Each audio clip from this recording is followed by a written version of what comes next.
चलिए अब वाराणसी से रुख कर लेते हैं प्रधानमंत्री नरेंद्र मोदी का। योजना के तहत हजारों करोड़ रुपए दलित परिवारों के खातों में भेजे गए ताकि उनका भी अपना पक्का घर हो। और भाइयों बहनों, भारत इतने बड़े बड़े काम इसलिए कर पा रहा है क्योंकि आज दलित, वंचित, पिछड़ा और गरीब के लिए सरकार की नीयत साफ है।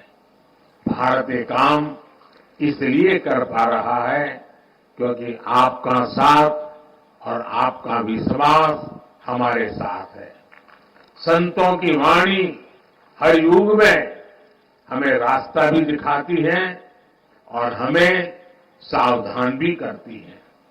रविदास जी कहते थे, जात पात्र के फेर मही, उर्जी रही सब लोग, मानुष ताकू खात है, रैदास जात कर लोग। अर्थात ज्यादातर लोग जात पात के भेद में उलझे रहते हैं, उलझाते रहते हैं। जात पात का यही रोग मानवता का नुकसान करता है।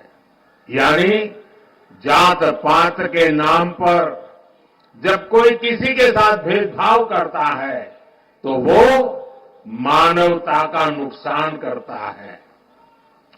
अगर कोई जात पात के नाम पर किसी को भड़काता है तो वो भी मानवता का नुकसान करता है।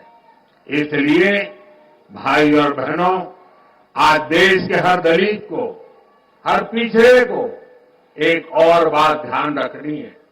हमारे देश में जाति के नाम पर उकसाने और उन्हें लड़ाने में भरोसा रखने वाले इंडी गठबंधन के लोग दलित, वंचित के हित की योजनाओं का विरोध करते हैं। और सच्चाई ये है कि ये लोग जाति की भलाई के नाम पर अपने परिवार के स्वार्थ की राजनीति करते हैं। आपको याद होगा, गरीबों के लिए शौचालय बनाने की शुरुआत हुई थी तो इन लोगों को उन्होंने इसका भी मजाक उड़ाया था। उन्होंने जनधन खातों का भी मजाक उड़ाया था। इन्होंने डिजिटल इंडिया का विरोध किया था। इतना ही नहीं, परिवारवादी पार्टियों की एक और पहचान है, ये अपने परिवार से बाहर किसी भी दलित, आदिवासी को आगे बढ़ने नहीं देना चाहते। दलित, आदिवासियों का बड़े पदों पर बैठना इन्हें बर्दाश्त नहीं होता है। आपको याद होगा, जब देश में पहली आदिवासी महिला राष्ट्रपति बनने के लिए महामहिम द्रौपदी मुर्मू जी चुनाव लड़ रही थी तो किन किन लोगों ने उनका विरोध किया था, किन किन पार्टियों ने उन्हें हराने के लिए सियासी लामबंदी की थी। वे सब की सब यही परिवारवादी पार्टियां आई थी जिन्हें चुनाव के समय दलित, पिछड़ा, आदिवासी अपना वोट बैंक नजर आने लगता है। हमें इन लोगों से, इस तरह की सोच से सावधान रहना है।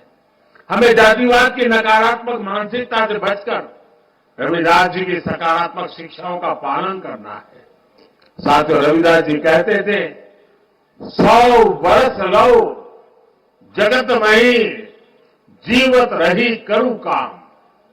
रैदास कर्म ही धर्म है, कर्म करहु निष्काम। अर्थात 100 वर्ष का जीवन हो तो भी पूरे जीवन हमें काम करना चाहिए क्योंकि कर्म ही धर्म है। हमें निष्काम भाव से कर्म करना चाहिए। संत रविदास जी की शिक्षा आज पूरे देश के लिए है। देश इस समय आजादी के अमृतकाल में प्रवेश कर चुका है। पिछले वर्षों में अमृतकाल में विकसित भारत के निर्माण की मजबूत नींव रखी जा चुकी है। अब अगले 5 साल हमें इस नींव पर विकास की इमारत को और ऊंचाई देनी है। गरीब, वंचित की सेवा के लिए जो अभियान 10 वर्षों में चले हैं, अगले 5 वर्षों में उन्हें और भी अधिक विस्तार मिलना है। ये सब 140 करोड़ देशवासियों की भागीदारी से ही होगा। इसलिए ये जरूरी है कि देश का हर नागरिक अपने कर्तव्यों का पालन करे। हमें देश के बारे में सोचना है। हमें तोड़ने वाले, बांटने वाले विचारों से दूर रहकर देश की एकता को मजबूत करना है। मुझे विश्वास है कि संत रविदास जी की कृपा से देशवासियों के सपने जरूर साकार होंगे। आप सभी को एक बार फिर संत रविदास जयंती की मैं बहुत बहुत शुभकामनाएं देता हूं। बहुत बहुत धन्यवाद।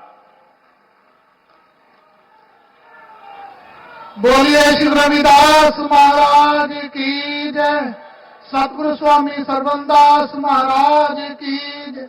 अमर श्री संत रामानंद महाराज की जय। सरल पेख भगवान की जय।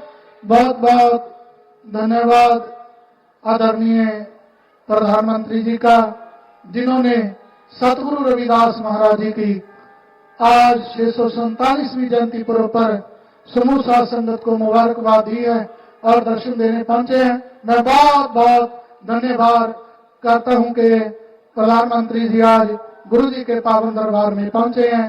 तो निवेदन करूंगा